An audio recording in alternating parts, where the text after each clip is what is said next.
The Alpha's Untamable Luna. Episode 6. Oh, you're right. The time just completely slipped away. Miriam glances at the clock as well, then returns her attention to us briefly. This was so great. I hope you two won't get too comfortable eating by yourselves every night. I genuinely mean it when I say, after a meal like this you're going to have trouble keeping me away. In the most satisfying, almost sickening way possible, I am overstuffed. Manner. Finn gets up from his seat, and I do the same. He whispers in my ear as he leans in. He says gravely, "Don't tempt her, she will hold us hostage without us even knowing it." However, I believe Miriam could only ever act in such a way out of unadulterated love and devotion for her son. After gathering our belongings and putting our jackets back on, we have a lengthy farewell conversation that lasts for several minutes. I get more hugs than I anticipated, including from Greta and Miriam. However, Sam? No. Not at all what I had expected. Sam laughs as she pulls away and says, "You're cooler than I had thought. Look out for him, okay? I hate him about 98% of the time. It's the 2% I need you to think of."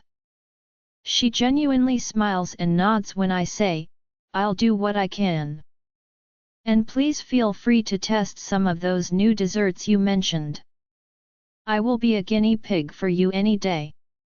As Corwin comes over, she gives me an unexpected hug and tells me, "I will definitely take you up on that, don't worry."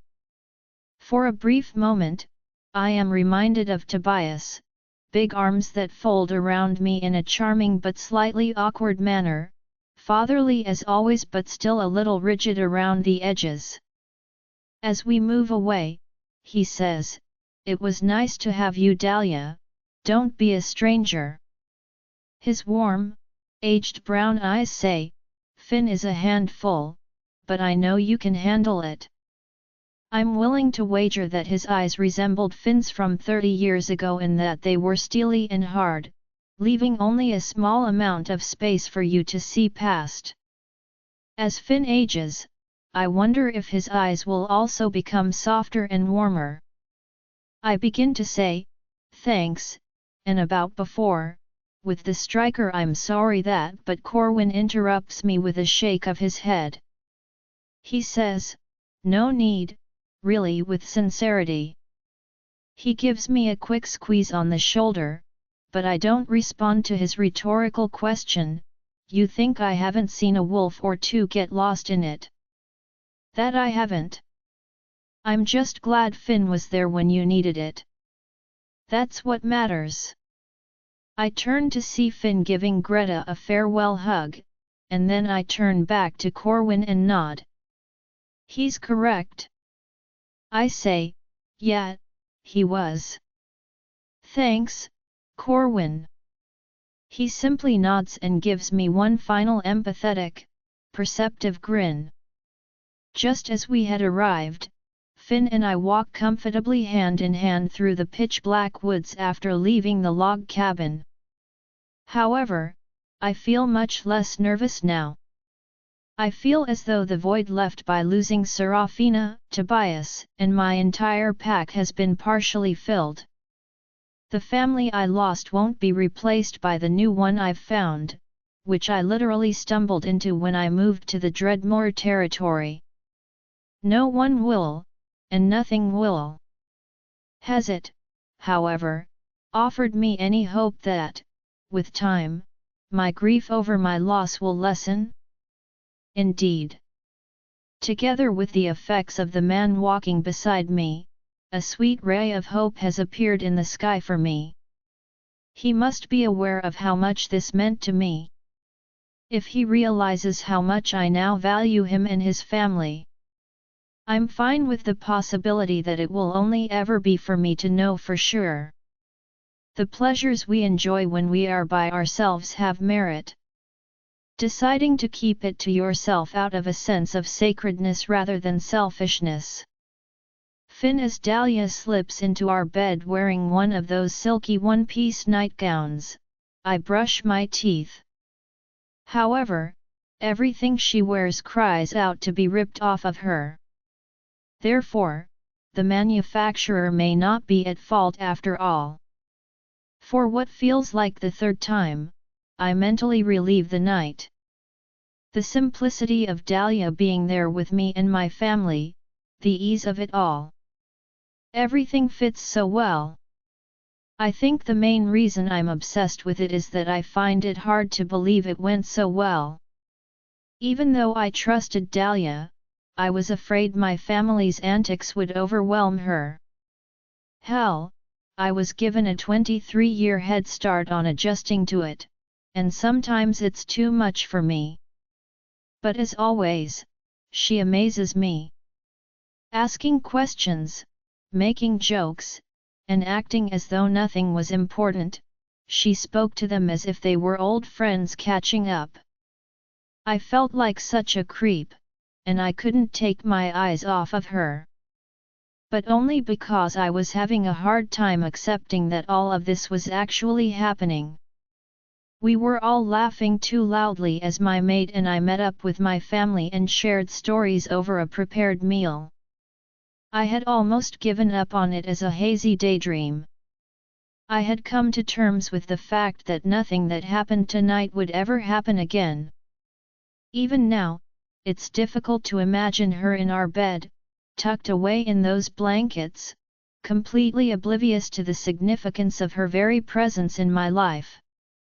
I've gone so far. I lay down next to her in bed, letting her wrap her arms around me and press her cheek against my exposed chest. Her eyes are closed in the dim lamplight surrounding us when I look down. She starts, I think, all things considered, before stopping to yawn. It brings a smile to my face. We did pretty good tonight. She has no idea how amazing she was, which makes me laugh. I rub my thumb over her shoulder and say, "Yeah, you did. I think my family will be far too happy to trade me in for you when the time comes." Dahlia shivers and pulls herself closer. She says, as though it's absurd that I'm unaware of it, "Oh stop, they adore you." I shrug as I hear the smile in her voice. "Your mum is the proudest parent in the world, I swear." As Dahlia's breath hits my skin, I ask, "I guess, but don't all mothers feel that way about their kids?" I brush her hair back and away from her face with my free hand and say, "You'd be surprised." Dahlia's eyes open drowsily and gaze up at me, silently wondering why I am so enthralled. I put my hand on her cheek and rub her skin with my thumb. "You are." I find it difficult to put into words because there is so much going on in my head and I can't seem to pick any of it out. "You are unreal." And she really is to me. The person I thought I would never find is Dahlia. The one who was only a dream, an idea, or a concept. For years, it seemed like I was chasing a ghost, and the hope of achieving this slipped right out of my grasp as each year went by like smoke. I've witnessed it more times than I can remember in my pack, but I never understood the excitement surrounding the discovery of a mate. However, I quickly brushed it off as an overblown crush that had escalated. How stupid could I have been? Unreal. Dahlia replies, covering my hand with hers. I nod, wanting to elaborate more but staying put as I watch her process and absorb this information. She laughs lightly and smiles, saying, "I think that's probably the best description for our situation I can think of." I give her a smile in return, feeling incredibly joyful right now. Idiotically so. I think reflectively as a grin appears on my lips. I lean down to meet her mouth and say, well, I am pretty content with our situation. As our lips move against each other in a practiced movement that I'm not sure how we developed so quickly, she takes the breath away from me once more. It's effortless. First to pull away, Dahlia is as out of breath as I am, but she's not as good at hiding it. The fact that she feels all the same emotions as me makes me happy and comforted. I remember the night she told me about Serafina, their garden, and how she shared her memories with us. She tells me, it was really great getting to know them. It was nice to feel part of something again. My hand takes one of hers. I know it couldn't have been easy when it came up, Serafina and the garden. I think we were all prepared for you to change the topic. I'm being truthful. Dahlia sighs and nods. I was thinking about it, too, for a second. But then, I'm not sure, I just hated the idea of never talking about them again, you know? Just because I miss them and it hurts. It doesn't feel like a good enough reason to let their memory die. Too selfish. She waves her head and bounces slightly. I laugh. Dahlia gives me a small smile and rolls her eyes as I say, leave it to you to find mourning your loved ones a selfish act. She runs her thumb over the back of my hand and says, okay, come on, you know what I mean. I nod in understanding as she explains, it felt good to talk about it, honestly. There's a lot of good in my life with them. It's worth sharing with the right people. Knowing how simple it would have been for her to take the easy route and change the subject, I say, I'm glad you trusted us all enough to talk about it. You didn't have to do that. She answers without hesitation, I wanted to. This surprises me in the best way possible. She is willing to join my pack and my family, and even though she doesn't feel fully prepared, she takes advantage of every chance to try to fit in and build genuine relationships with everyone. I reiterate my previous thought, which is exactly why you're so unreal. Dahlia's eyes are playful as she presses her lips to mine, drawing me into her. I don't know, she trails off, leaning into me and her voice taking on a hint of a sing-song tone. This all seems very real to me. Dahlia pulls me in closer as she runs her hands through my hair and then rests them on the back of my neck. With teeth biting on lips and tongue sucking on tongue, our tongues engage in a delightful dance for dominance. In order to truly claim her as his own in the most charming, time-consuming, and opulent manner possible, my wolf is itching to emerge. I want to immerse myself in her, take a deep dive, and never come out. Dahlia's death must be the greatest way to pass away, and I'm curious to know. I grab her long hair in one hand and pull it back so I can see her neck. I separate myself to give her flesh pepper kisses as her aroma fills the air. I bite the area directly beneath her ear, which I know is sensitive. In my grasp, Dahlia shivers and gasps, her steady rhythm briefly broken. I whisper against her skin, Dahlia. I grab her nightgown's two spaghetti-thin straps and tug them down and away. Her exposed chest is rising and falling in the most delicious way as she breathes heavily. As I turn us over and tuck Dahlia under me, a growl of pure need and possessiveness rumbles through my chest. I'm here to meet her needs, so it doesn't matter that her hand isn't around me anymore. Before it finds what it's looking for, my hand moves down her body, stroking the insides of her thighs. I feel her arousal on the fabric of her panties as I stroke them. My jaw tightens as my wolf trembles with anticipation, the feeling echoing through me for a moment. She smells amazing, my God. It's sweet and musky, and it drives my wolf crazy. He desires to eat her. I'm so eager and desirous, all for me. She's wriggling even more, her hands buried in my hair, knotting themselves. She escapes, sounding almost irritated, saying, "You are killing me. Please." I understand that she is itching for me to continue because I feel the same way. I love and crave being in control so much that it's easy to forget how much I'm causing her pain. Despite my tendency to be overly enthusiastic, she has always been quite patient with me. I hum against her skin, "I know, baby," as I stroke the damp fabric once more. I smirk and feel her tremble against me. "I promise I'll make it worth the wait." She whimpers breathlessly, "Finn," as she is obviously getting close to the limit of her tolerance. I clench my jaw and grit my teeth at the sound. I'll be listening to that sound until the day I die. I choose not to give her too much suspense. She then goes to work taking care of me. She moved smoothly and languidly without hurrying. She seems to believe that we have endless time for this, which I guess we do in a way because, after all, mates are for life.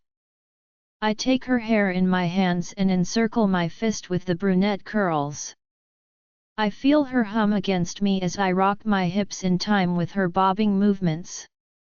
I mutter, "Jesus," letting my head drop back as I do everything I can to keep from collapsing too quickly. Forget about the striker wolves or other people who have challenged us.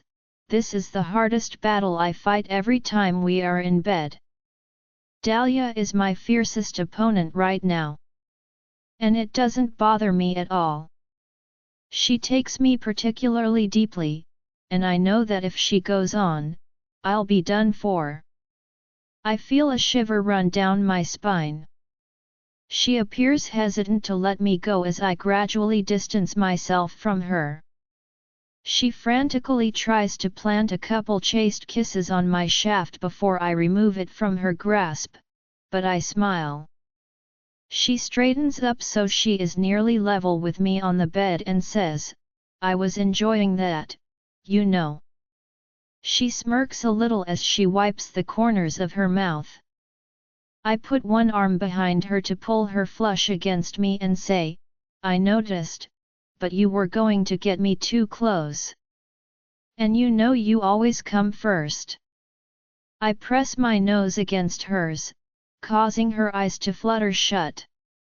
Dahlia giggles as she presses her hands against my torso, her fingers moving between the lines and ridges of my muscles, her touch effortlessly arousing my senses. You do always deliver on that promise." Knowing that I never leave my girl hanging, I say with pride, "Right, I do. Now how about you let me keep up my impeccable record?" I smirk and lead her to the pillows by gently pushing her back. In the dim light, I can see the smile on her lips as she sighs, pretending to be annoyed. I pull her nightgown over her head and throw it away as though it were nothing else. For me, it's just a barrier, if anything.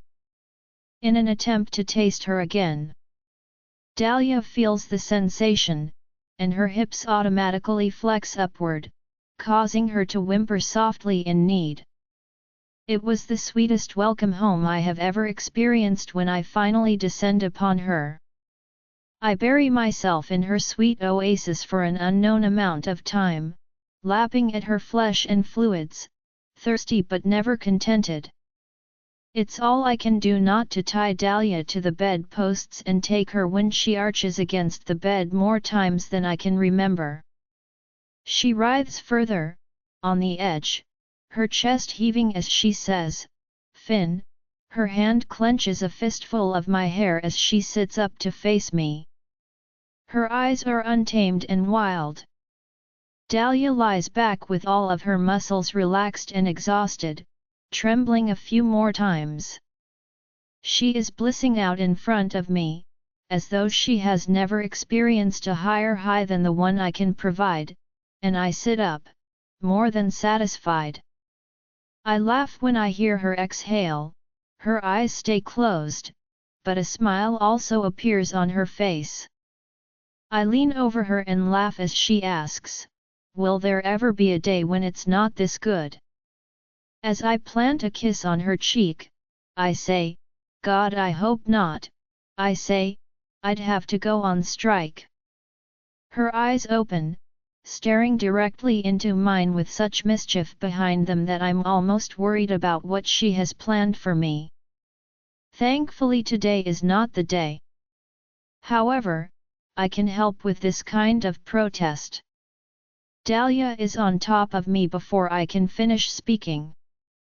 She never holds back, and each time she gets the chance to defraud me, her confidence only grows. Observing her transformation is amazing. She used to be so shy, even afraid. She doesn't take long to make me powerless. Her tongue has the ability to undo me in ways I never imagined. It's as if someone wrote a guide on how to render me helpless, and she reads it in her free time as a pure pastime. When I'm at my best, I draw her up so I can kiss her. Without my asking, she knows what to do. I give her such a strong kiss that I fear we will both get bruises, but neither of us complains. I lose my balance and plunge into the abyss of ecstasy that awaits me at its bottom. As she does this, I can't bear to kiss her any longer, I pull away, and Dahlia simply continues, her lips moving down my throat, down my neck, and down my shoulder. She lets go of me when I'm done, and she smiles proudly down at me. She raises her eyebrows and teases with her eyes as she says, "Looks as if we both have an impeccable record." I give a head shake. You are a force to be reckoned with, Dahlia Winters. I say this sincerely because I firmly believe that no man, not even myself, could compete with you. She gives me a quick peck on the cheek and then scrambles off of me and the bed, getting tissue from the bathroom so I can clean up. Don't go forgetting that. Neither of us minds, so we repeat the process of getting ready for bed. By the time we're seated next to each other again, it's past midnight, and Dahlia is completely worn out, even if she was drowsy before. As I spoon against her and we lay together with our limbs wrapped together, she says without being asked, "I like your family." I draw her closer to me as I inhale the aroma of her shampoo, saying, "They like you too, trust me." My chest rumbles with a gravelly hum, the sound of my wolf being totally relaxed. She poses the rhetorical question, "They raised a good son, didn't they?" But I find it difficult to agree with her. Once more, I've never fit my definition of good, but this girl loves to use my name as if it were a passing fad. I decide not to respond to her remark, "Go to sleep now, baby, you're tired." She is aware of my decision, as I hear a low chuckle and can tell she is rolling her eyes behind her closed eyelids. She murmurs, "Don't tell me what to do." But a moment later, she yawns. Dahlia wriggles closer to me, saying, "I am choosing to sleep out of my own free will." Knowing that the source of the temptation is only millimeters away, so close yet so far away, makes it seem like it's getting harder again. Dahlia must sense it too, because she scoots closer and giggles, shamelessly taunting me. "Sleep now, Dahlia," I say, in a firm, authoritative voice. She settles her movements, however, as if unconcerned. She whispers, "You're no fun," and even without seeing her, I can hear the pout on her face. "Good night," I say with a playful kiss on her hair. Her breathing gets quieter and deeper as I listen, and after a few minutes I can tell she's fallen asleep. I close my eyes and put my arm around her waist to confirm that she is real and not just a fantasy that I conjured up out of sheer madness. Because that's what it feels like to finally have her, a lovely delusion brought on by going insane. Dahlia, 3 days have passed since I met Finn's family, and I feel more at home than I ever would have imagined. It hasn't been without its difficulties. I can feel the loss of Serafina and Tobias hovering over me like a rain cloud that is gradually filling with water before occasionally letting loose its torrent. Finn prepared my breakfast the morning after the dinner before I had even woken up. He was preparing muesli with fresh fruit at the stove when I wandered outside.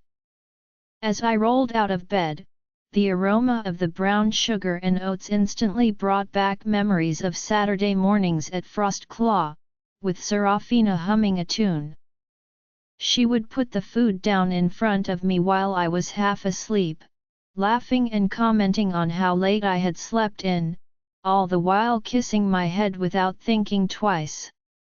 Since I had just grown so used to this routine, I would simply complain back, annoyed that she was always on my case, and I wouldn't even thank her for the food.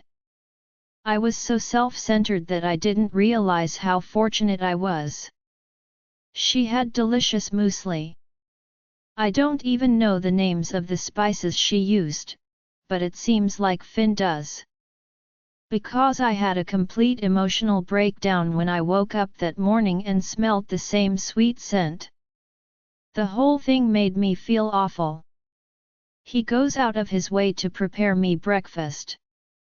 Just before I unexpectedly started crying, he had the most optimistic look on his face. Through my tears, I told him why I was feeling so affected. He held me for a long time while we sat on the couch, until my eyes dried up and my breathing returned to normal. By the time I recovered, the muesli was cold, and I demanded that we eat it, but Finn promised to prepare an alternative. I had responded, "No, absolutely not. We are eating it. I don't care if I flood the bowl with my own tears while I do, I am having it." He smiled crookedly at me, but he didn't ask me any more questions. He's beginning to realize, I believe, that once I've made up my mind, there's no point in trying to change it. In an attempt to regain our daily routine, we warmed it up again and sat and ate together. Even though I'm over that difficult day, I know there will undoubtedly be many more. Grief seems to engulf me at times. When I'm by myself and it's quiet. When I'm alone and have nothing to divert my emotions. Lately, the shower has become my unofficial place to cry. I have plenty of time to sit under the water and let the weight of it all sink in because I've been waking up before Finn for days. Because I'm afraid of waking him, I always make sure not to make any noise. Because I'm afraid he'll see how broken I am. All I have to do is keep going. Concentrating on one thing, then another. That would be Frank's funeral plans as of right now. Tonight is the planned date, and I've been lending a hand however I can. Finn has been extremely well organized, assigning tasks to the appropriate individuals without hesitation and orchestrating everything like a symphony. When no one else volunteered, I offered to handle the lighting and flowers. As long as I could be of assistance, I was willing to do whatever was required. It's common knowledge that every pack has its own customs and practices regarding things like marriage and funerals. Depending on the moon phases and the occasion we were celebrating, we would schedule these rituals at Frostclaw for particular days. Marriage ceremonies were held during full moons, which symbolized the joining of two individuals and their unity. However, half or quarter moons were preferred for funerals. The moon's dark side is meant for those who are grieving, who feel empty and as though their lives are only half as full now that they have lost someone, while the illuminated part symbolized the person whose soul had left us. Even though it sounds really gloomy, I've always found it to have a certain beauty. I like to think of the moon's two sides as a metaphor for life and future generations. The unknown might be symbolized by the darkness, but it could also be anything. It stands for what awaits each of us when we journey to the moon's dark side. Though it's on the other side, out of sight and out of our knowledge, I like to think that something positive is waiting there. They have a different tradition here with the Dreadmoors, though. Their funerals are always held at sunset, according to Finn, and the casket is lowered just as the sun sets, allowing the day's Dreadmoors to fully emerge and seize the night. For them, the person's soul is returned to its original location, and every tree, mountain, or even your own shadow contains a tiny fragment of the person they lost, always with you. The various werewolf folklore intrigues me greatly. Although I've always been aware that different packs have different customs and beliefs, I'm now experiencing firsthand what it's like to be assimilated into two distinct sets of those beliefs. Although I am tempted to rely on the legends and customs I am familiar with, I also find the Dreadmoor's way of thinking to be just as lovely and thought-provoking. I'm walking through the main square on my way back to the house to pick up my belongings when I spot Finn chatting with a child I think is named Carson, the same child Sam is determined to stay away from because of his crush. He still has a little baby face on him, has shaggy blonde hair, and nods eagerly when Finn talks to him, but he seems harmless enough to me.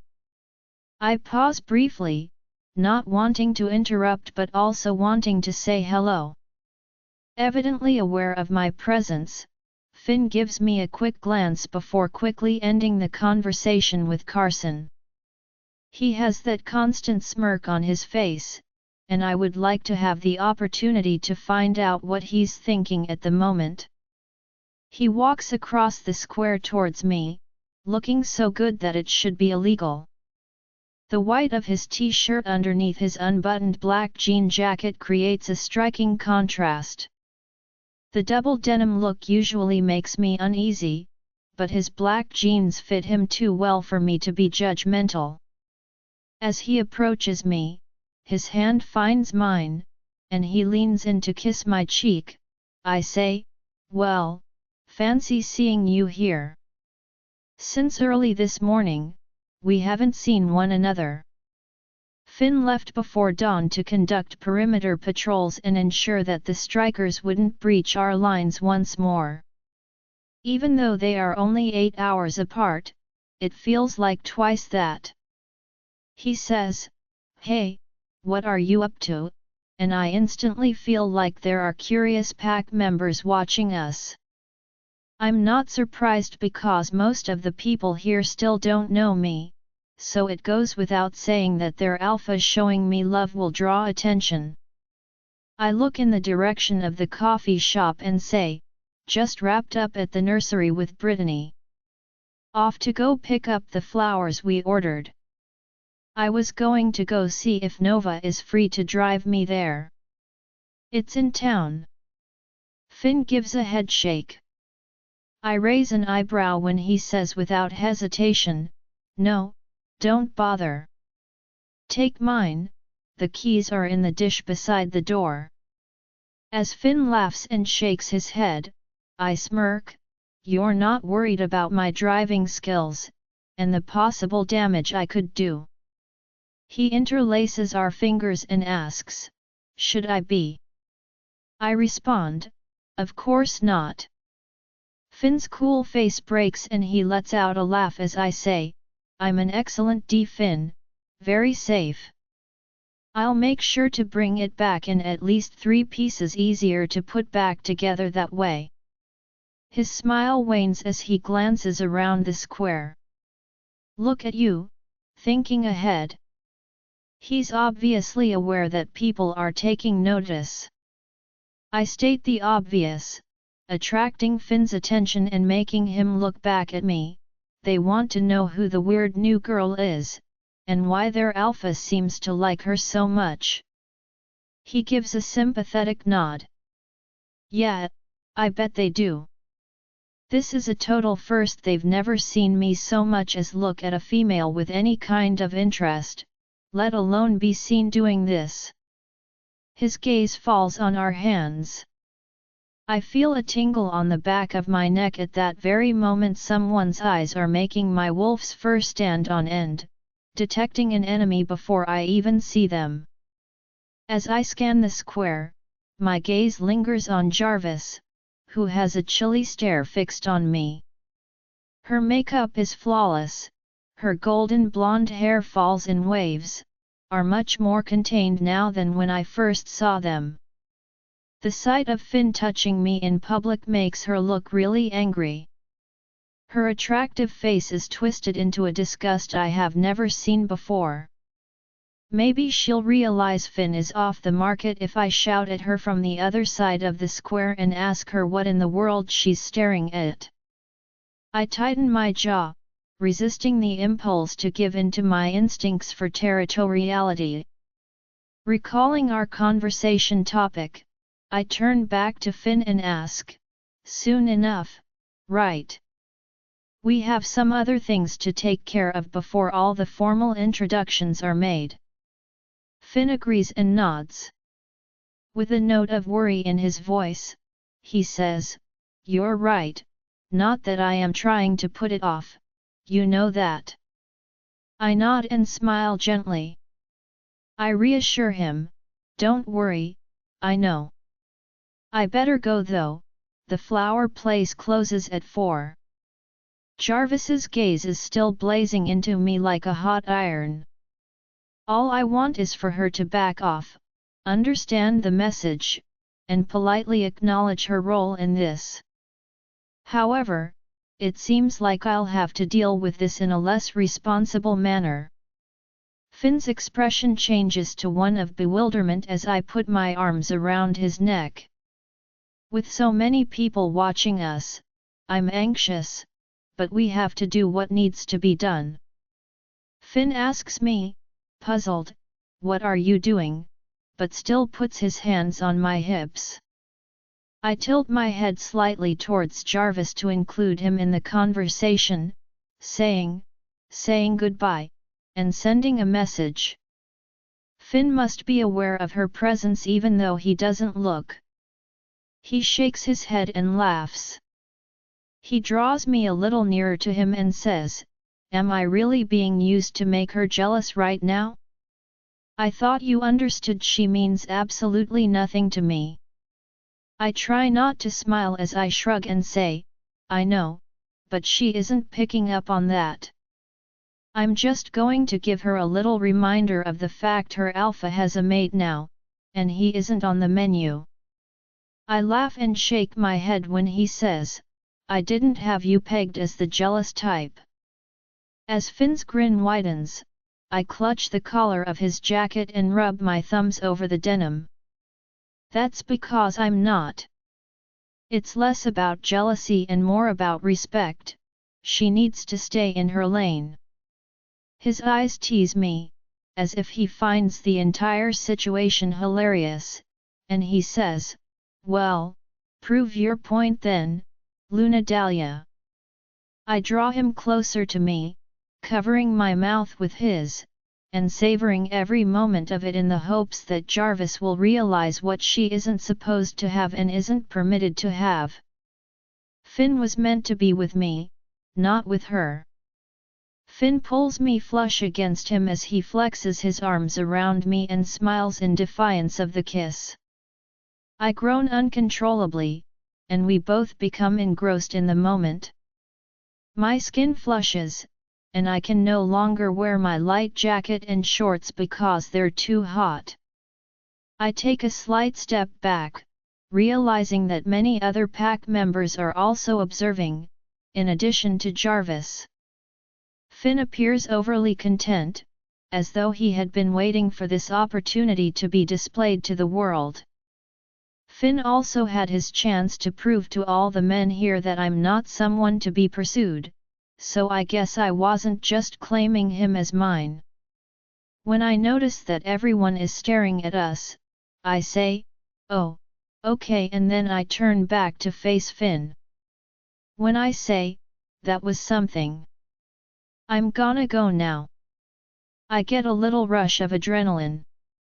I only see her blonde head bobbing away when I turn to face where she was standing. It is impossible for me to not feel a little proud of myself. As we move away, Finn says, "Be safe." I give an eye roll. I give him a friendly smile, but I notice that his features have reverted to their typical solemn expression. "I am not going to crash the car, officer." I feel a wave of pleasant surprise when he says, "I'm not worried about the car, Dahlia." It sounds so obvious. I suppose it's still hard for me to remember that I'm not alone in feeling strangely strong emotions. I start to move in the direction of the house. I call back, "See you soon," and he gives me a small farewell salute. After locating the keys, I head to the PAX parking lot and try to find it by pressing the button to sound the horn. I want to roll my eyes back into my head so hard that it's not funny when I do that. It goes without saying that the large, intimidating Dreadmore Alpha is a Hummer driver. I feel like I'm operating a tank as I scramble in behind the wheel. With the suspension on this enormous car, the bumps on the logging road feel almost non-existent as I head towards the highway. At 3:30, I find a kind elderly man working behind the counter at the flower shop. I learn his name is Earl, and he assists me in packing the big box with the bouquet and a few other items I hoped might be useful. Earl wishes me a safe journey as I depart, and I am tempted to purchase additional flowers from him just because he was so cute. He was a little stooped, his hands were worn but his face was gentle, and he shuffled around like a dormouse.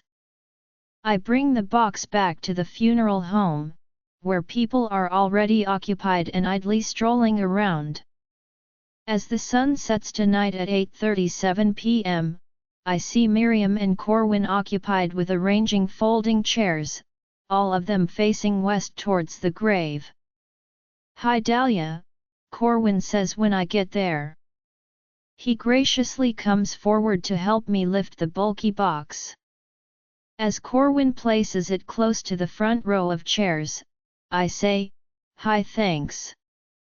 I notice that everything is set up except for the lights and flowers, and I think, this seems to be coming together.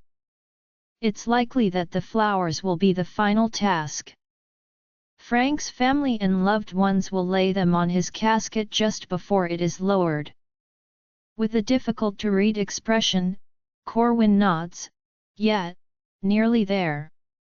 However, there is a noticeable frown on Miriam's face. I nod in agreement as she says, "I'd hoped it would be longer before having to arrange one of these again." It should go without saying that there is nothing joyful about this ceremony. All of us keep helping with setup, and by the time 6 o'clock arrives, everything is finished. I placed battery-operated stand-up lanterns at the corners of the ceremonial space after finding them at the hardware store. We need to be careful not to bump into each other on the way home because everyone will be here after dark. As we start to get ready to leave, Miriam says, "Why don't you come over for dinner tonight? It'll be nice to have you around, I'm making lasagna." As we start to walk towards our house, I ask her, "Sure, does Finn know? I can text him to meet us." After a brief period of silence, Miriam responds to me, her brows furrowed as she peers ahead of us.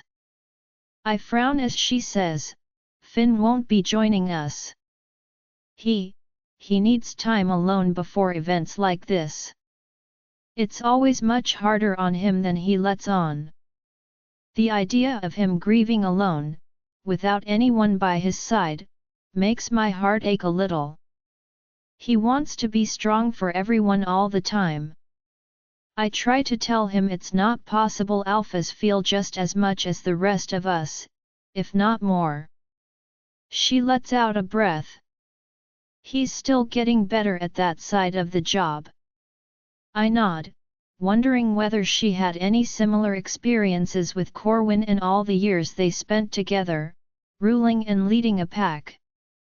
Miriam could definitely teach me a lot about being a Luna and how to help your alpha and pack. Miriam laughs pitifully as I say, "I know, I try to remind him too, but he doesn't always receive the advice too well." I suddenly feel sheepish when she says, No, he doesn't.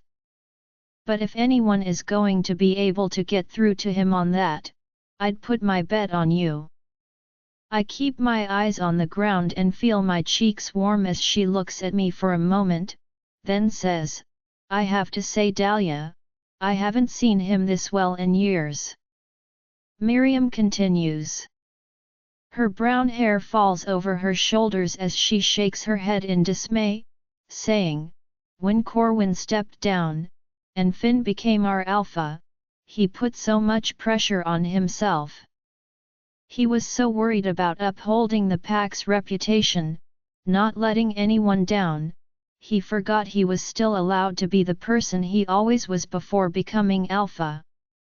But he was convinced otherwise. He got cold, distant, relentless in achieving expansion and power. It consumed him for a time." The weight of Miriam's words lingers in the air. Other than him and maybe Nova occasionally, I've never heard anything about Finn or his past. However, hearing it now from his mother, the woman who raised him and brought this powerful man into the world, makes me feel fortunate that Miriam trusted me enough to share this information with me at such a young age. As I consider how a loving pair of parents would be devastated to see their son transform into someone they didn't feel they knew, I remark, "That must have been hard to watch." I remember the story Finn told me about the rogue wolf he took in, whom he welcomed in and called a friend. It was terrible. We all wanted to help, but Corwin knew from experience that Finn would have to find his own way, and he did, eventually. Having to execute Stephen for his betrayal was a real turning point. The same individual then betrayed him by giving his own pack of rogues information about the Dread Moors. I nod and remark, "I remember Finn telling me that." With a knot in my stomach, I honestly say, I can't imagine having to be in that position. It helped Finn understand that no amount of power and brutality can keep people from doing bad things to you and the pack. Yet, as much as it humbled him in his quest for control, it also damaged his ability to trust anyone. Miriam is staring at me, and this time I turn around. She laughs quietly and smiles sincerely as she tells me, "But I see the way he looks at you now, and I feel like he's coming back, my silly, stubborn, loving son." Maybe because I'm flattered, but also because I can see how relieved she is, I swallow back the lump in my throat. She has been carrying this burden for many years, but it is finally beginning to lighten. She believes that I'm what saved her son from the trap that he was drawn into when he turned into an alpha. I find it difficult to believe that I unknowingly did that for her. I haven't done anything particularly noteworthy to merit such a claim, so it doesn't even feel right to claim it. However, I keep these thoughts to myself because I am aware that Miriam is currently attempting to share with me her perspective on the matter, that of a mother who has been waiting for her son to come back to her. And at last, she's seeing him once more. Miriam laughs aloud and puts her arm around me without thinking twice when I say, well, I never really bought the big bad wolf act, honestly. I follow suit, enjoying the precious time I'm spending alone with Finn's mother. She sighs once more, sounding satisfied. Oh, honey, I know you and me both, even if he does sell it well. Let's get a good dinner in us and pay our respects to the ones who weren't lucky enough to have their son as long as we have. Finn is one of our elders. Nicole delivers the funeral service speech that has been prepared over the years. I sit next to Dahlia and my father. Even with the sleeves rolled up, I'm still too warm in my formal attire of a black dress shirt and slacks. Before Nicole talks about the person in question, she follows a general script. It will be my turn to speak as Alpha after she asks the family to stand up and say a few words. It is customary for all of our funerals to begin in this manner. Since it is our brother's last resting place, we must make sure he is honored in passing. Nicole opens her tribute with a trembling breath and a silvery sadness in her eyes, saying, losing a member of our pack, our family, is a loss felt by all. Frank was a fixture in our community, someone we all could rely on at a moment's notice. Although his time was too short, we trust his soul will find its way back to where it came. Despite how unfair and unjust it feels to lose a young soul, take comfort in knowing that tonight, he will rest. Nicole turns to face the Scott family, who are seated in the front row to the left of us. Brenda, Kenneth, and Brittany all get to their feet. Brittany leans against her husband, who appears to be bearing her entire weight by putting his arm around her. Kenneth doesn't appear to be any more stable than his wife. The big man's movements have a faint shudder. It seems as though a powerful ocean breeze might topple him. Brenda and Brittany clasp hands, and Brenda appears to have aged as you look at her now, her youthful features painted with a palpable sadness. She's already aged from losing her brother. They turn to face the throng that has gathered here, and their eyes are filled with a variety of mixed emotions, most notably heartache. Brittany holds a wrinkled Kleenex tightly as she says, we want to thank you for showing up today, and thank those who have stepped in personally to help us while we grieve the loss of our son. I see her eyes settle on Dahlia, and they exchange a silent glance of comprehension. While I squeeze Dahlia's hand, I reflect on the numerous occasions she has left the house early to open Brittany's preschool and stayed late to clean everything, only to repeat the process the following day. By relieving the stress that would have been added to everything else, it has allowed Brittany to spend valuable time with her family and herself. After the loss of a pack, this is exactly what a true Luna would do. As Brenda sobs quietly, Brittany continues, Frank was the glue for our family. He made us parents for the first time, and he was so proud to be a big brother. The group lets out a low, harsh growl. His death was unexpected. A horrible and tragic case of wrong place and wrong time. Sniffling and using her Kleenex to wipe her nose, Brittany says, we know we can't change the past, as much as we'd like to. That being said, our only hope now is that whatever future awaits Frank, and the rest of us, it's a peaceful one. As Frank's family arranges the white roses Dahlia bought on top of his coffin, we hear nods and hums of agreement. There, they stop and silently bid their son farewell. While the Scots are having their moment, it's difficult to tell if anyone is even breathing. Then, with palpable fatigue, they turn around and find their seats once more, leaning against one another. Nicole's eyes meet mine, and I nod silently as I get up and let go of Dahlia's hand, but not before sensing her encouraging squeeze. Grim and solemn faces flicker in the lamplight as I stand in front of my pack. It's funny how, despite their differences, emotions appear the same on practically every face and person.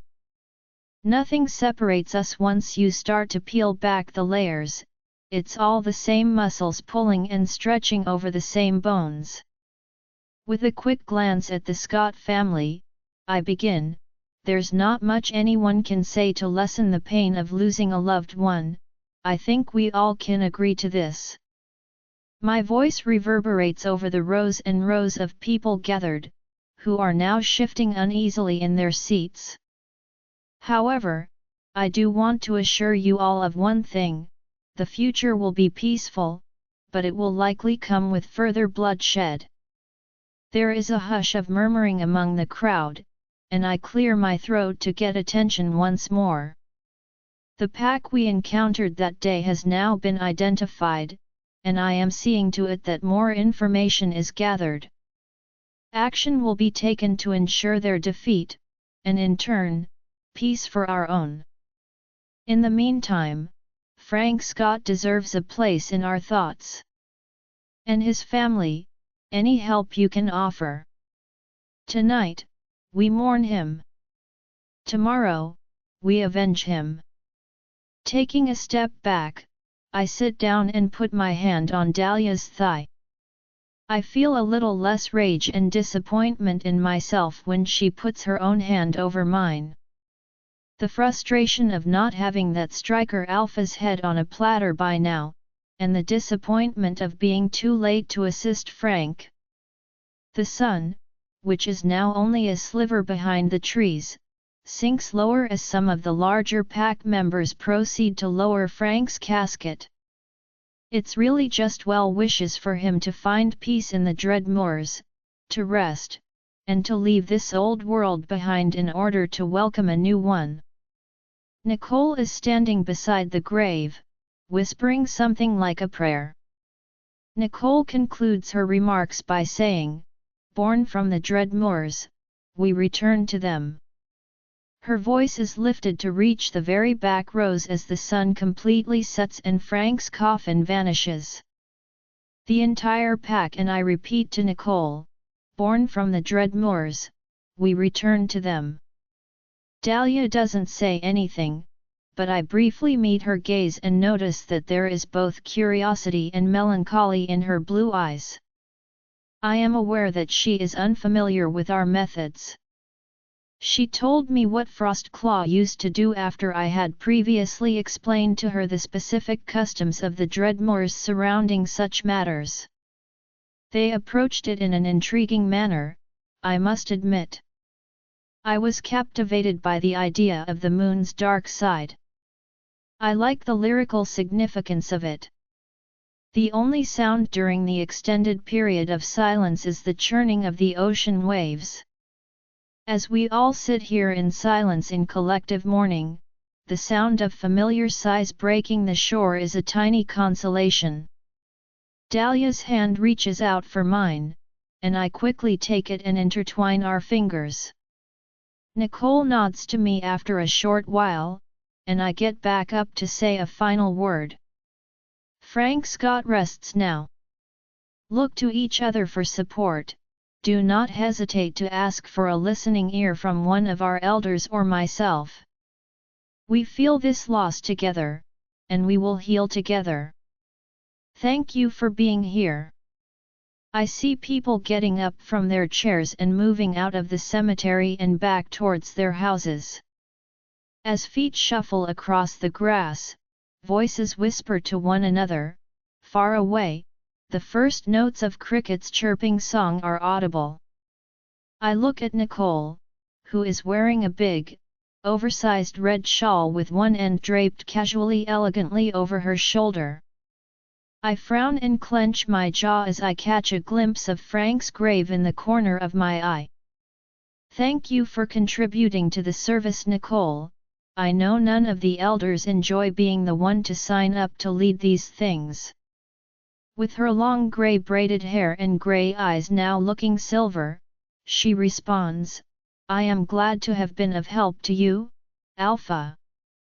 Her eyes shift over my shoulder and she frowns slightly as she says, I only hope my words gave some kind of comfort to those who are reeling the most.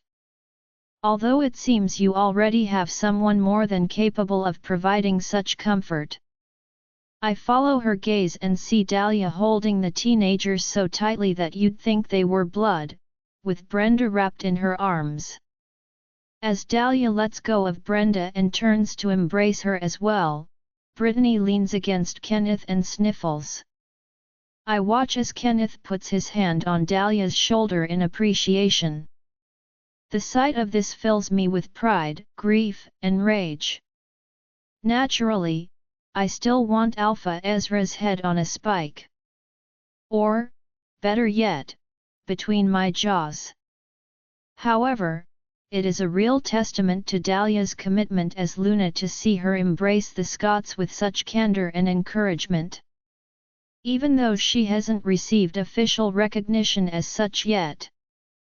Dahlia has also experienced a significant loss, and rather than withdrawing into herself as I would in response to this intense reminder of the hurt, she actually extends her arms to them. Nicole's voice interrupts my thoughts, and I turn back to her. She has the makings of a great Luna. People will connect to someone who grieves with them, someone who cares. They'll devote themselves to her, just as they have you. I confess to the elder, I'm still trying to process I've even found her. Nicole laughs kindly. Ah, yes, it was a mystery to all of us why it took you so long to mate. But you know the saying, good things come to those who wait. I think what you have there is very much a good thing. Nicole gives me a shoulder pat before moving on to other people. Take care, Alpha. Before turning my attention back to the Scott clan, who are now getting hugs from my parents, I say, good night, Viv. Dahlia observes silently from a distance as the two married couples converse. I turn to face them again and stand beside Dahlia, who is staring up at me with tear-rimmed, glassy blue eyes. Seeing her in such distress makes me feel a knot in my throat. I grab her hand and raise it to plant a kiss on her knuckles. She gives me a feeble smile before my mother comes over. She says, half smiling, you spoke well tonight, Finn. I think we gave him the best send-off we could. I see the sadness in her face and respond, I hope so, Mom. With a sigh, I let go of Dahlia's hand and embrace my mother. Her small frame seems so delicate in my grasp, and her head is well below my chin. I am aware that my mother's only thought at the moment is what she would do if she also lost her only son. The pain, the rage, the grief she would experience. I need to let her know that I won't be leaving anytime soon. She whispers, a little muffled, I love you. Her voice is heavy with invisible tears. I give her a tight squeeze and then release her, saying, love you too, Mom. I turn to Dahlia, who has tears streaming down her cheeks but is so engrossed in the fact that Scott is still speaking to my dad that she doesn't even bother to wipe them away. I think we all could do with a good sleep. You have a point there, my mother says, looking at Dahlia with concern before turning back to me. Her eyes convey a very clear message: look after her. I give her a nod, and she looks at me for a moment more before turning to talk to Dahlia. After saying, "Get some rest, sweetie, okay?" Mom goes to embrace Dahlia and rubs her back, just like she always does with Sam and me. Dahlia pulls back to give my mother a thankful but dejected smile as she says, "I will," her voice tight and confined. "Thank you." I don't know exactly what Dahlia is thanking my mom for, but when she simply nods and gives me the understanding, sad smile back, I don't question it. We watch as my dad, who is now just beginning to say goodbye to the Scots, is joined by my mother. The last people here are us. Since then, everyone else has departed and started walking home, supporting one another in their sorrow and love. I turn to face Dahlia and pull her towards me, taking her hand back in mine. I scowl as fresh tears threaten to spill from her eyes. She leans into my touch and puts her hand over mine as I cup her cheek with my free hand. She closes her eyes and asks, "Can we go home?" in a voice that breaks as the tears pour out and leave wet lines on her cheeks. The fact that Dahlia never had the opportunity to bury the people she lost, Serafina, Tobias, and the others who helped raise her, makes me feel as though someone has kicked me in the ribs. This isn't just because I'm also grieving. Their remains are still at Frostclaw, most likely abandoned in a pile far from the striker camp. Even though Frank's funeral was held tonight, Dahlia probably saw it as a harsh reminder of the person she lost and was never able to honor. My own tears prickle the backs of my eyes as I put my lips to her forehead. I swallow against the lump that has again formed in my throat and say, "Yeah baby, let's go home." Neither of us feels the need or desire to find the energy to fill the void with words, so we return in silence. Even though we're trying to honor Frank's memory tonight, discussing anything else seems impolite and disrespectful. I know we don't want to bring up the funeral. As a result, we remain silent and let the sounds of the woods coming to life at night speak for us. A reminder that life goes on with or without you is provided by the frogs along the Finn, the crickets in the tall grasses, and the waves crashing a few miles away.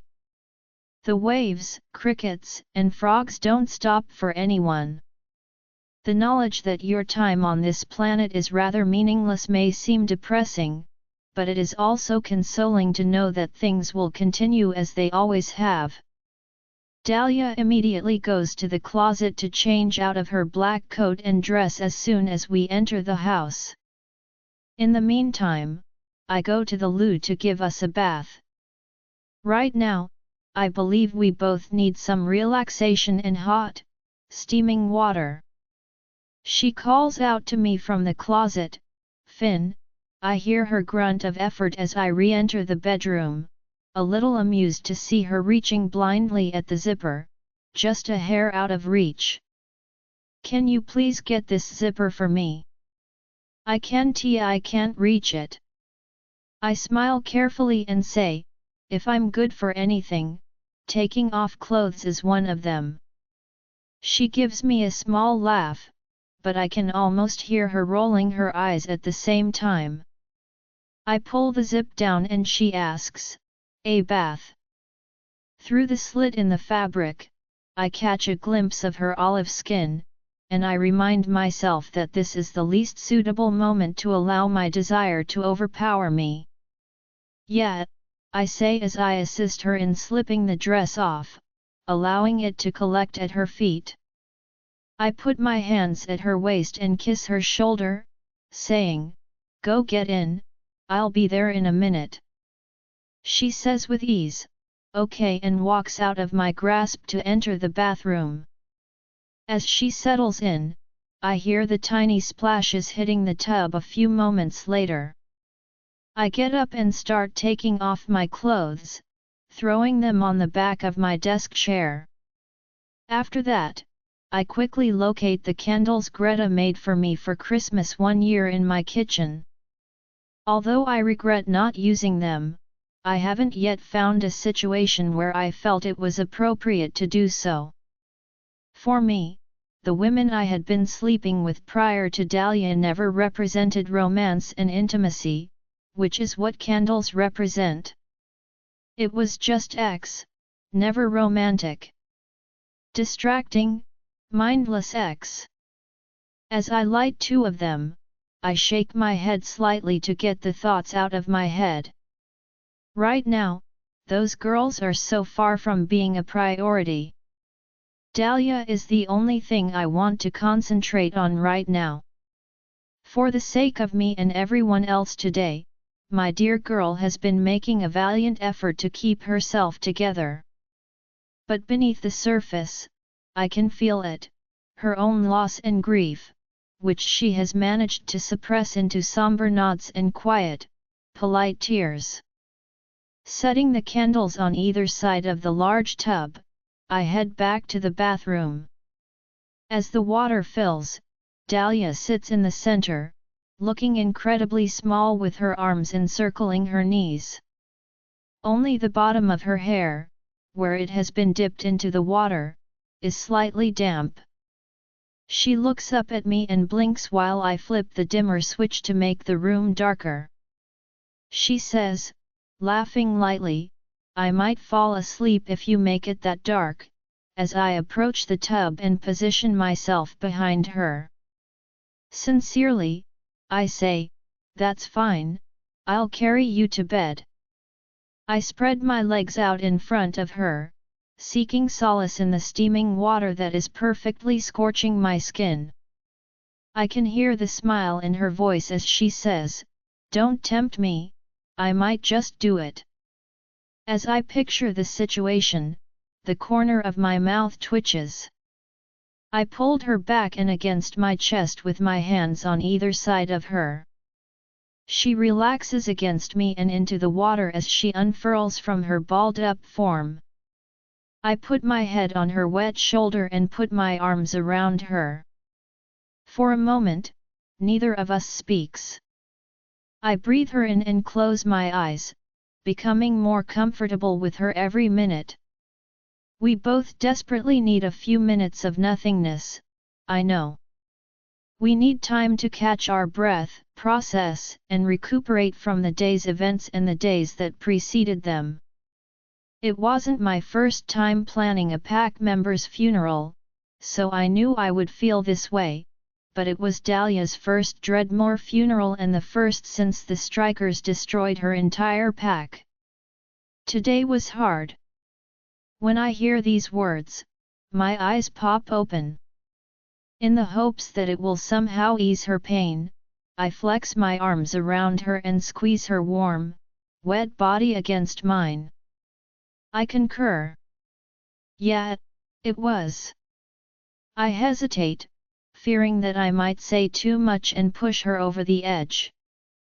However, I can't help but wonder if that's what she needs, the last push to properly cry and grieve. I find it almost alarming that she has been able to hold it together so well. Dahlia remarks, "I wish I could have saved them." Her breath catches in her lungs for a second before she continues, "I ran, Finn. I just ran. I mean, I found Tobias and Serafina almost immediately after I realized what was happening. It was early on in the fight, but they were so ruthless. We didn't stand a chance. Frostclaw was never a combative pack. We knew enough to get by, but we weren't true fighters." I feel the same fiery rage rising inside of me as I run my thumbs over her forearms. Nothing would make me happier than to see each striker die as fearfully and helplessly as the Frostclaw members did. They're not going to get away with it. I respond. I put my lips to her temple and say, "I swear, Dahlia. I'll kill this Alpha Ezra myself. Her breathing begins to tremble and rattle once more as I do this. She actually lets out a whimper, and the sound slowly rips a piece of my heart away. Her voice is strained and heavy with emotion as she sniffles. I know tonight was about Frank and his family, and I know they deserved their chance to see him off properly, but the whole time all I could think of was how I'll never get to do that for anyone I lost. She sobs more as she leans into my grasp and says, I don't even know where their bodies are, if they were even buried. They probably just got collected and tossed out, like garbage. I can feel her pain as if it were my own, and my own tears sting my eyes. It's clear that our relationship is growing stronger every day. I had no idea you two could be so close. Dahlia's tragedy and mine are identical, in my opinion. Now they are one and the same. I flex my jaw and press my head against hers, swallowing back the lump that has formed in my throat. Dahlia's breathing rattles through her in a way that shouldn't be human, and she shakes against me in time with her sobs. The world abruptly disappears as I'm drawn into a series of images that race through my head. It sounds like a pack of enraged wolves has just walked into our bathroom, right next to us, because the snarling is so clear and genuine. Wolves with lightning marks on their coats, bodies, blood. As I attempt to comprehend what is happening, I can feel my breathing becoming labored, panicked, and confused. I'm running through a charming little town that is equally innocent and unassuming as the Dread Moors, despite being much smaller. However, there is mayhem all around, with people yelling and limbs being ripped as wolves prey on those who are unlucky enough to be in the open. Fortunately, no one is noticing me, but I know that won't last long. I eventually arrive at my destination, one of the bigger houses on the outskirts of the property. A man and woman are lying on the floor, their chests slashed open, their bodies covered in blood, when I force the ajar door wide open. Their hands are clenched in a vice-like grip, and I feel so devastated and distraught that I collapse to the ground, my knees no longer able to support me. Crawling forward, I reach out and touch their faces as if they were the most delicate porcelain, sobbing as I do so. I realize I was only a bit too late to help them, and my hands are shaking against their skin as I feel the warmth beneath the surface. The woman's thick, dark hair is trimmed in a bob, and I brush it back. The man's face is round and kind, and his beard is bushy but well groomed. Drops of his own blood have stained it. I crawl away from them to get sick as my stomach turns violently. I can barely see the tears that are pouring down my face. I notice that I now have their blood on me as I glance down at my hands. I frantically rub it against my jeans and shirt, but the red rust stains are still lodged in my skin's folds. I realize I'll undoubtedly be found if I remain here any longer when I hear a startlingly loud growl coming from right outside the kitchen window. I must leave. I must leave, and the knowledge that I must leave them here hurts me more than anything I have ever experienced. As I pull myself up, I clutch the kitchen counter and watch through the window as wolves of all shapes and sizes massacre men, women, and children. The only thing that sets them apart is that red crimson claw slashes mark, but they're moving so fast that I'm not sure I'm seeing it correctly. As more and more bodies hit the ground, being bitten and ripped to pieces, I whisper to myself, "No, no, no," with a sense of horror. My blood-stained hand rises to cover my mouth and silence the whimpers of fear that are beginning to build inside of me. "Oh, please no, I'm brought out of the memory abruptly, as if I were briefly torn through a tornado's eye, and then I'm back in the tub. I can only smell the pine-scented candles, hear Dahlia's trembling breathing, and feel the steaming water in her wet skin. We both remain silent for a while, both of us not knowing exactly what happened but simultaneously knowing exactly what it was. I'm both shocked and embarrassed that I just had the opportunity to relieve that terrible memory from Dahlia's perspective. How did you do that? I ask.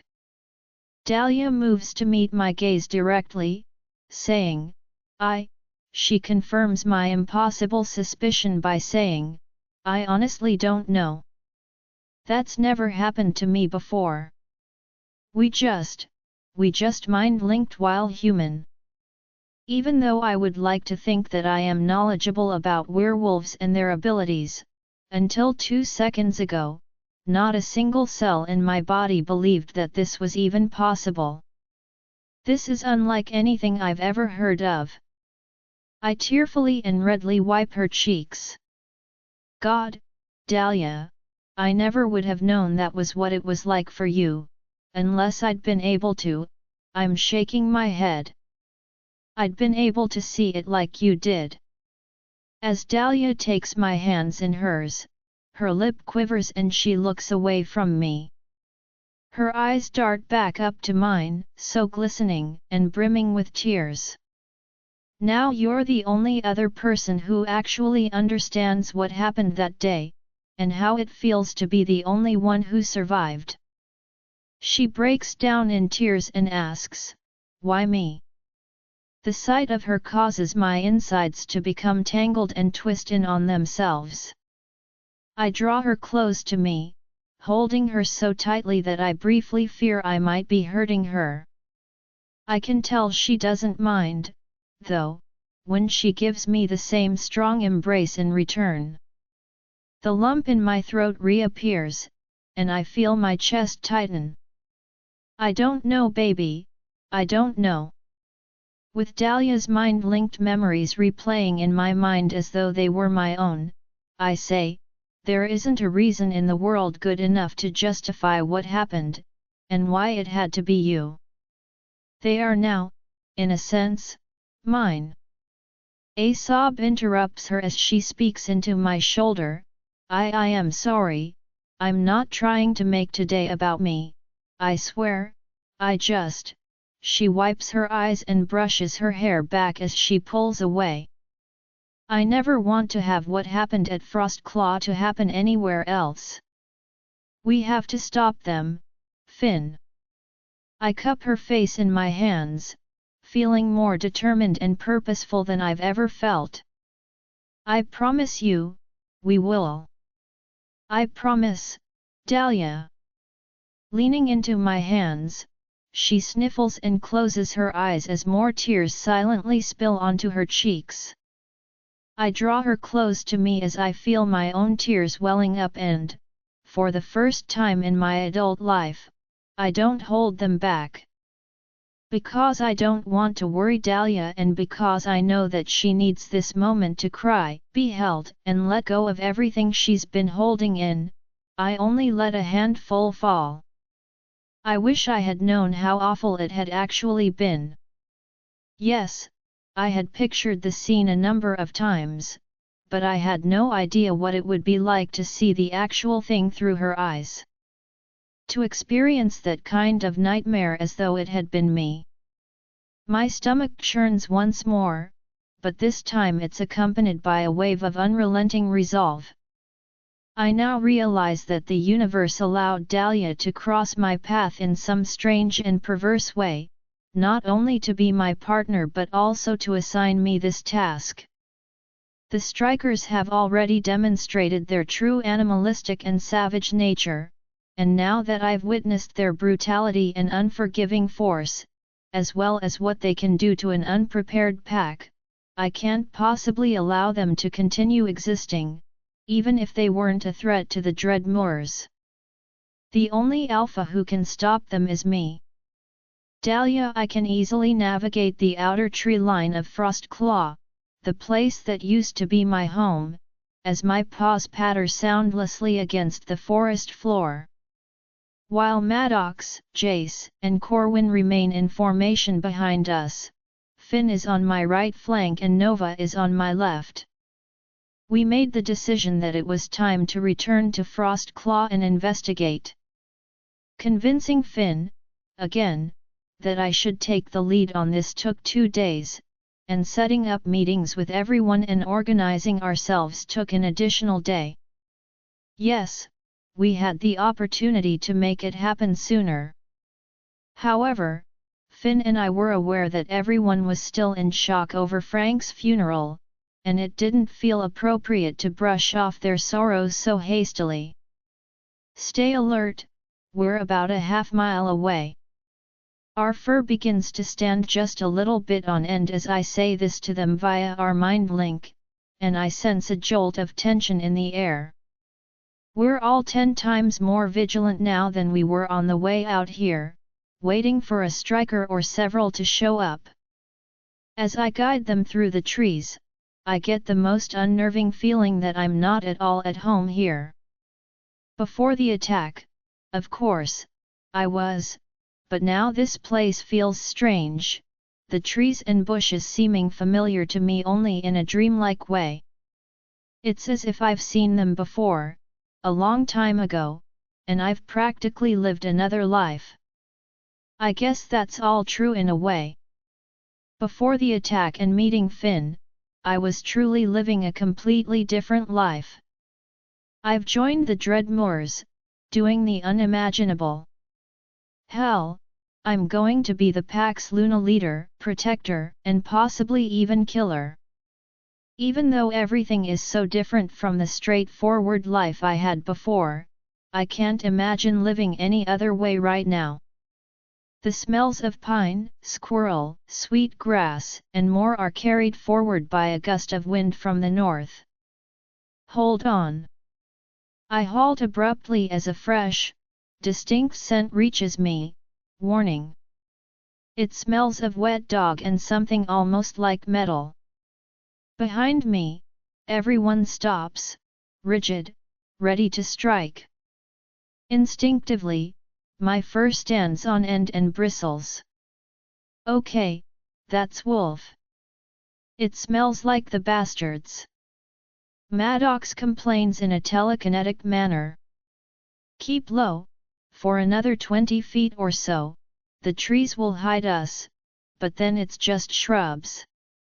I know a lookout that will take us up above them, out of sight, if we can get past that. They'll be clueless. Follow me and stay downwind. I look over my left haunch and explain. I briefly meet each of their eyes, but I don't need their confirmation before we start our sly journey again. The smell intensifies as we continue to move low behind the shrubs and towards the ridge, and we start to hear a variety of noises, including barking, yipping, snarling, and growling. The fact that our small group of 6 is getting close to this vicious pack of unknown size begins to set in, even though they are far enough away for us to know there is no immediate danger. I hear the path to the lookout emerge as I am silently trotting behind the bushes. It was Serafina who first showed me, a long time ago. She told me that she would go there to decompress and remind herself of what really mattered. Naturally, she was referring to the pack, since the lookout provides an unhindered view of Frostclaw's main area. I started going there as well when I needed some alone time in middle school. Being able to see everyone and knowing that they couldn't see me gave me a sense of security. In some way, I felt less concerned about what I should do with my life when I watched other people go about theirs. It offered me hope that I would eventually figure it out. No matter how disoriented I frequently felt, it always brought me such solace to see others moving through life with the same lack of direction as myself. I jump onto the path and sprint upward, The riskiest part of our journey is when I am partially exposed through the sparse trees. I reach the summit and can now see over the edge, with the massive rock formation enclosing my body but letting me see just enough above it. Soon after, Finn comes up behind me, and then the others quickly follow. We all disperse equally along the edge of the rock, looking down on what's left of Frostclaw's center from above. I saw wolves everywhere, just like the scene below on the day of the attack. Some wolves even draw blood while wrestling and biting, but it doesn't seem to be enough to stop them. The houses and companies that belonged to people I know are now dead, empty, and demolished. The windows are broken, doors are partially or totally torn off their hinges, the wooden structures are burned and scorched, everything is just ruined. As I realize how little of my home is actually left, my chest constricted with emotion. Dahlia, I apologize. Finn presses his head against mine as he leans in. I close my eyes to temporarily escape reality and lean into him, finding comfort in his company. However, it doesn't last long enough. Is that all they do? Look at them fighting. Nova's tone is one of obvious shock as she says this. We all turn to face the scene below. At least 50 to 60 wolves must be present in the main area, and although not all of them are sparring, those that are appear merciless and unforgiving in their timing of dodges and placement of bites. The wolves are sleeping, resting, and lying down when they are not actively sparring. Not a single human is visible. According to Corwin, Stryker was speaking the truth. If they can avoid it, they never assume human form in this pack. Before losing sight of what it means to be human, how long can someone possibly live that way? Jace ponders this as he observes the scene as well. These folks seem to have had enough of living that way. Maddox's voice is replete with disgust. They must be so violent and relentless because of this. Whatever humanity they once possessed has been totally abandoned. They're starting to resemble real wolves more and more, but with human intelligence to fuel their anger and tactics. Finn looks around below us and shakes his head.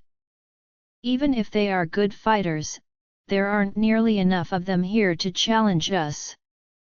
According to Corwin. Dahlia, do you think this is the same number of wolves you saw during the attack? I shake my head, utterly uncertain. I'm not sure. They appeared to be everywhere that night, but Frostclaw was so tiny that they could have killed us with half as many and done just as much damage. We never engaged in combat. There must be other camps close by. They wouldn't be conducting scouting operations on our territory if they didn't have the assurance that they could deal with reprisals and summon more troops. Finn says this with the support of his prior experiences. This Alpha Ezra has demonstrated that he is not an amateur, and he understands exactly how any intelligent Alpha would think. It's reasonable to assume that any pack north of here has probably already faced and fallen victim to the strikers. Corwin's tone is heavy as he realizes that many more lives will be lost. Then, a large female with a cream-colored coat speckled with black up her spine catches my attention. Something is carefully wedged between her paws, and she is chewing on it. At first, I have trouble identifying it, but she pauses to give another wolf a warning nip and snarl when he tries to join in on the fun. That's when I recognize it as a rib bone. A rib bone that appears to be the proper size and shape for a human. I leave the lookout prepared to throw up as my stomach turns violently. I take deep breaths to try to ward off the nausea, but it's too much. Dahlia. Finn, who is following me, is worried. God, God, God. The idea that this pack not only killed my own, but also consumed them and is now leisurely chewing on their bones is too much for me to bear. I hadn't even considered this or been ready for it. Dahlia, it could be a deer bone. At this distance, we cannot be certain. Simply continue to breathe. Finn says this in an effort to calm the utter disgust that is building inside of me. I attempt to concentrate on my breathing, catching Nova's worried look as a tiny whine escapes her muzzle. She is aware that it could be true as well. Savages who eat animals. Maddox mutters this angrily, and for once, I agree with him as my own anger starts to build up and the disgust starts to fade a little. Is this the alpha? I ask, gathering my courage to turn around and look at the scene once more. All of us are silent as we look around the village below, our gazes darting rapidly from wolf to wolf in an attempt to identify the most formidable of them. Given their genetic makeup, alphas typically stand out like a sore thumb, but if they fought for their claim rather than being born into it, they might not be genetically predisposed. No, I don't believe so. Since this camp is rather small, I would assume that he would be closer to the action if they are actually spreading out north. He left a beta he trusts in charge here, I'm willing to wager. Perhaps the black and tan one there, sparring, or the one with the bone. Finn looks at each of the wolves he mentioned, and as I gaze at the cream-colored female beta, I can't help but snarl deeply. She continues to chew on the bone, which might or might not be that of a loved one. I like to think I could easily sink my teeth into her, even though she is just as big as I am.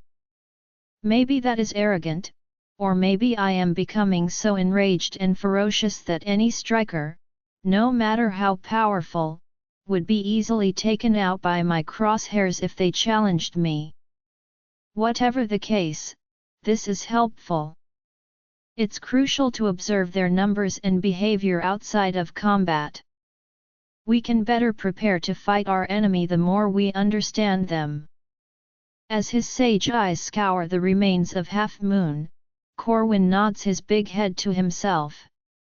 He then shifts his focus to his son, seeking guidance from him. I think it's strange that a father would follow his son's advice, but that's the way things are. What now, Finn? The question that Corwin poses is one that we are all considering but have yet to respond to.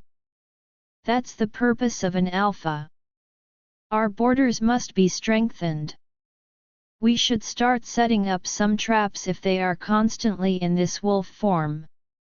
I want them to be strung up by the paw of a tree if they attempt to cross our territory once more. Before we begin training, we must call in our friends from the east. We will take this battle to them. Finn, as the days go by, we carry out my plan precisely.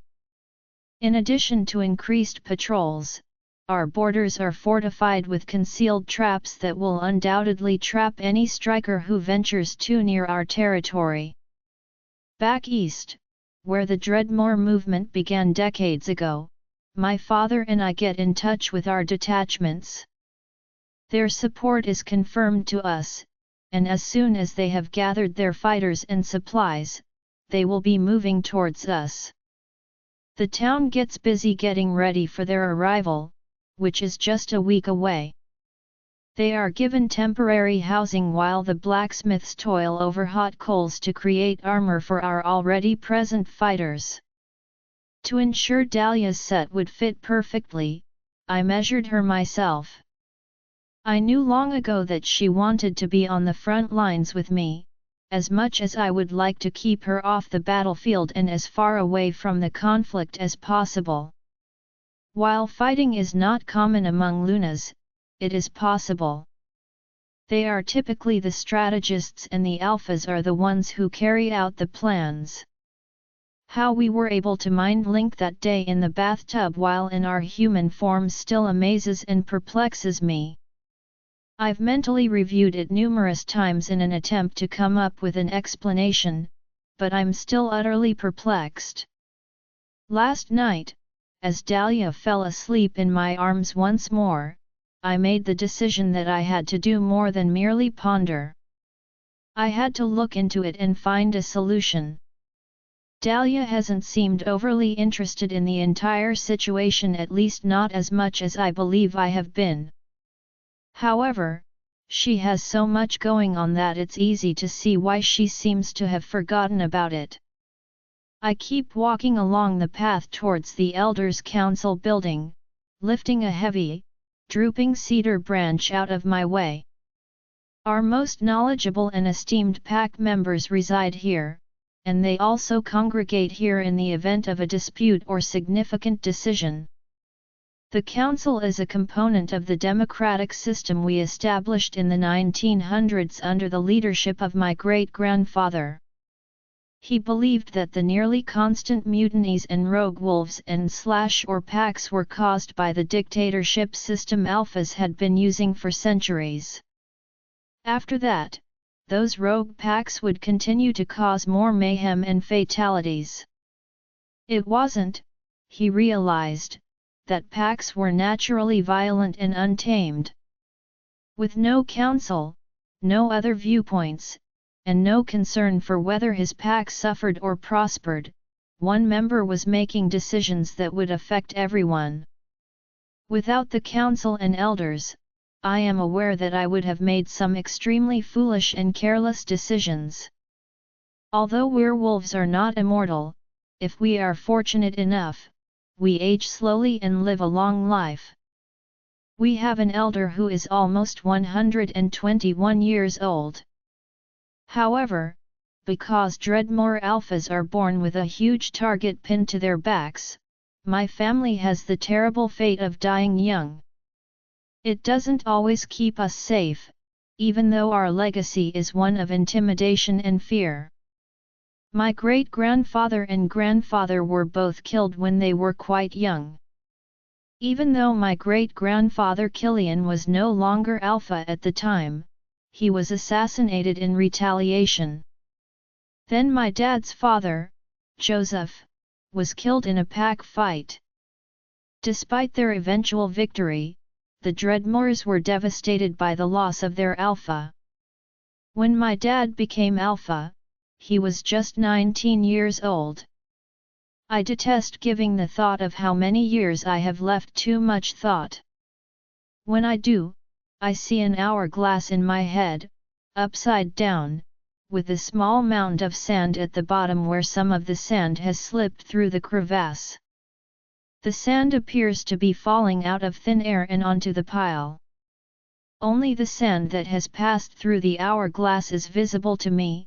I am unable to determine how much sand I have left. Not knowing how long we have left is an unpleasant reality of life, but it's made even more depressing when you're someone that many people want to kill.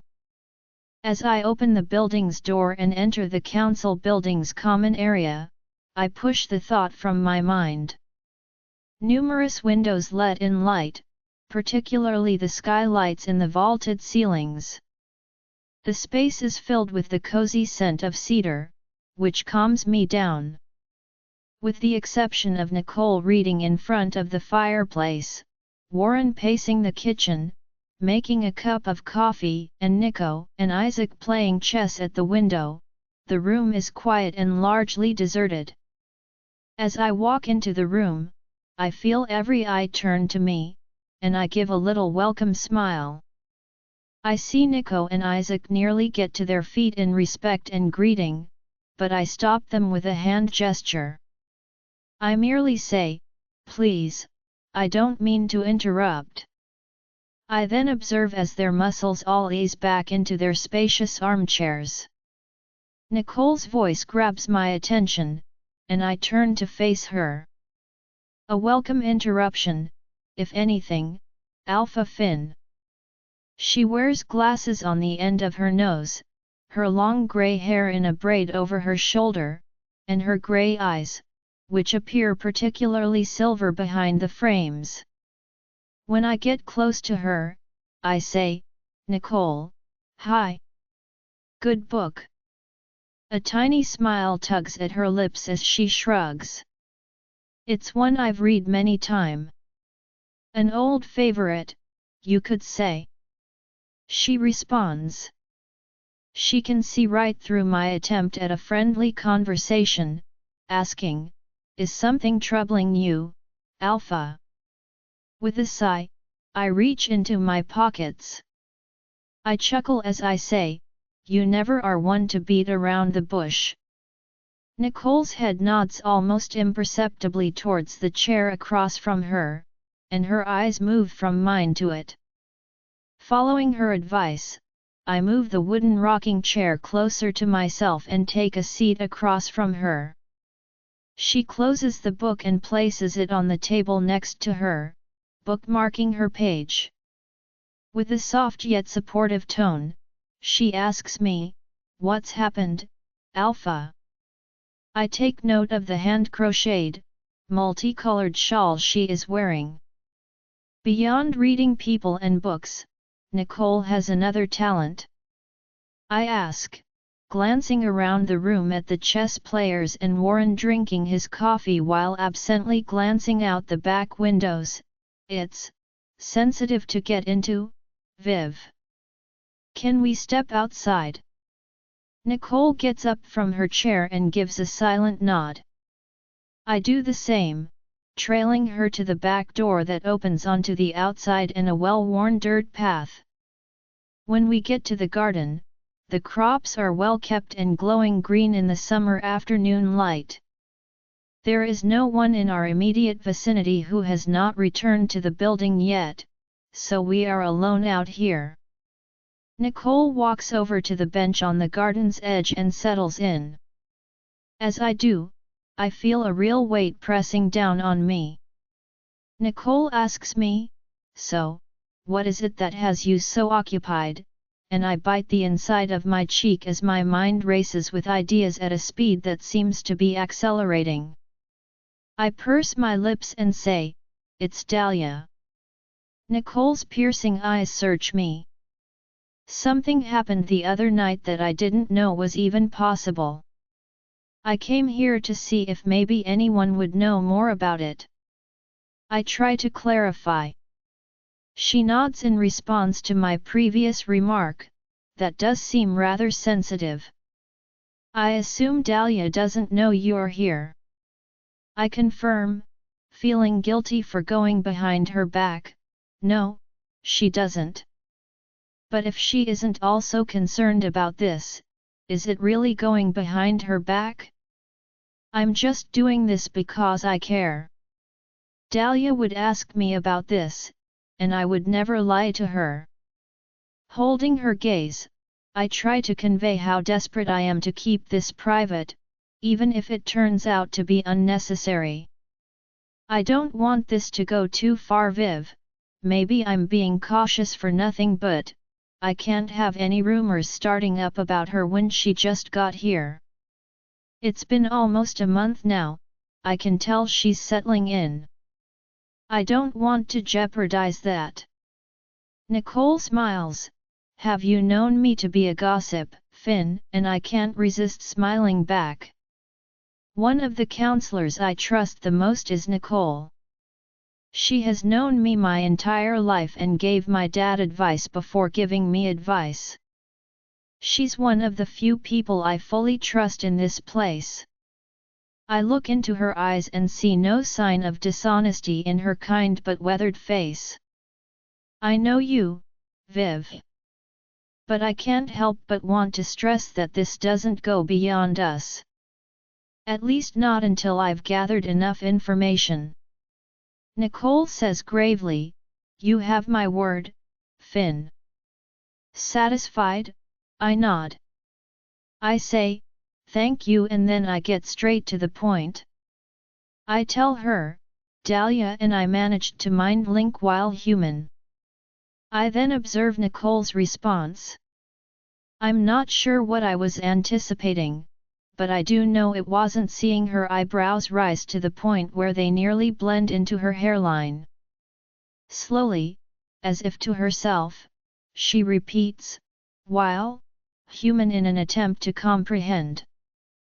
I've never heard of that before, Alpha. That I am sure of. I've been part of the Dreadmores for a long time, but I had another pack too, once. Even then, such a thing never occurred. At least, not with my knowledge. She clarifies. I sigh in frustration because I still don't have much. I glance at the garden, where the courgette and tomato plants are laden with their produce. For a moment, I want to tear them all from the ground and turn them into a pulp of mashed vegetables, but Nicole speaks again, and the idea quickly vanishes. I turn to her with curiosity as soon as she says, I may not be able to offer you much, Alpha. But there is someone who might. I can't help but laugh aloud at the absurdity of Nicole's statement that you've probably heard of her already. She is said to be some kind of a werewolf shaman. I know you're not one for those beliefs, but I have heard things about what she can do. The history of werewolves she possesses is apparently remarkable, Nicole says. I shake my head, feeling that sending Dahlia off to some quack over something that only concerns me at the moment is the last thing I want to do. With a tone of disgust, I tell Nicole, I don't want to seek this lady out only to have her scare Dahlia into thinking what she can do is some kind of spiritual werewolf curse, or something.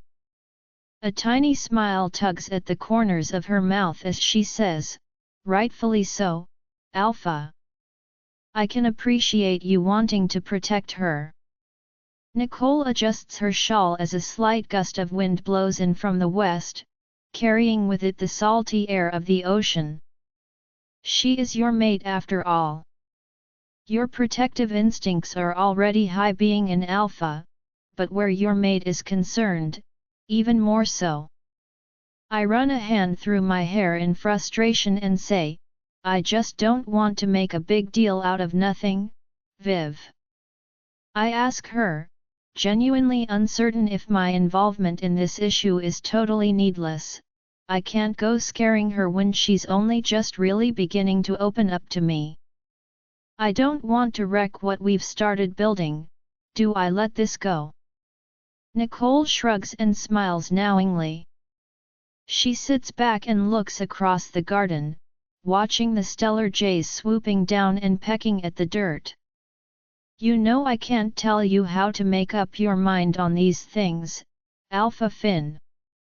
The way I see it, you have three choices. You can explore this to the fullest extent, speak to anyone you feel could have relevant knowledge. You could choose to forget about it and let it go, and do nothing to investigate further. Or, option 3, my personal choice, a clever mix of both. I furrow my brows as I gaze at her, wondering what sort of in-between she is imagining. Desperate for any guidance she can provide, I laugh and say, please, go on. Nicole turns back to me, her smile gone, her eyes intense. You investigate, but you don't make it the focus of your problems. Right now, in the grand scheme of things, this really is something you can afford to put on the back burner. Your pack needs you to lead, to prepare, and to be ready for when we face the strikers. You're the one we look to in times of crisis. I wait for her words to fully register before answering. I am aware that she is correct and that she is reminding me that an alpha's primary duty is to always prioritize the needs of his pack over his own. He must, even if he is given a compelling personal reason not to. It's what provides the stability that packs sorely require to survive. When handled improperly, werewolves can be erratic animals. They end up looking like the strikers, which is worse. Nicole laughs and shakes her head as I struggle to say, I understand what you're saying. I'll think about the shaman. Join our Facebook and WhatsApp group for more updates, link is given in description. Rest audiobook will be continued in next episode.